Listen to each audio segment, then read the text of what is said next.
রিঙ্কা, কি করো তুমি? আমি রবীন্দ্রভারতী বিশ্ববিদ্যালয় থেকে পড়ার পরে এখন বাড়িতে গান বাজনা নিয়েই মানে প্রচলন, সব গান বাজনায় প্র্যাকটিস করি, এটাই। আচ্ছা, বেশ। চলো, আজকে কি শোনাচ্ছ? আমি একটা লোকসঙ্গীত শোনাবো। আচ্ছা, বেশ, সুন্দর করে পরিবেশন করো। All the best.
নদীর ধারে চাষে বধু ছাই করবা ছিঁড়ে ছিঁড়ে পাকা নদী বইছে বারো মাস কাল হসালে কুশলা তালে ডুবলো সানাতন ছাড়া না কাল ছাড়া না পাইছে দর্শন নদীর ধারে চাষে বধু ছাই করবা ছিঁড়ে ছিঁড়ে পাকা নদী বইছে বারো মাস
রিম্পা, তুমি কি আমাদের দিকে একবারও তাকিয়েছো?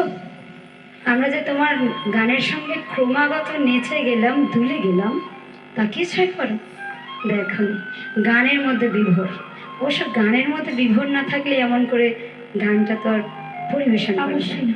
যাই হোক, আমরা তো নাচলাম, জাজেসদের মন নেচে উঠলো কিনা দেখতে হবে।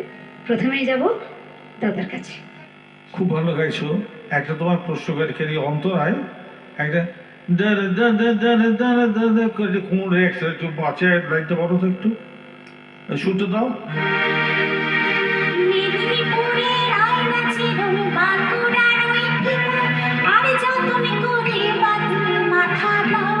ঠিক আছে, ভালো ভালো, ভেরি নাইস, ভেরি গুড, খুব ভালো। Thank you sir. Thank you দাদা। শর্মিষ্ঠা দি। খুব ভালো রিম্পা, থ্যাংক ইউ ম্যাম। একদম তার সাথে দাদা বাজিয়েছে, তোমার একটা কিছু উপরি পাওয়ার পাও নেই। না, হ্যাঁ না? সবাই তারা মিলে আমার সাথে একদম বাজিয়েছে। দুলে দুলে, ওরাও তো দুলছে, আমরাও সবাই দুলছি, দারুণ লেগেছে, খুব মজা পেয়েছি, খুব ভালো লেগেছে। রিম্পার আজকে একটা পাওয়া না, দুটো পাওয়া। আজকে আমরা হ্যাঁ, আরেকজনকেও অন্য রূপে একদম। দেখছি।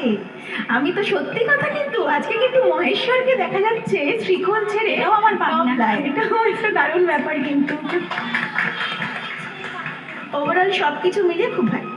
Thank you ma'am. Thank you দিদি, থ্যাংক ইউ। Thank you. আপনারা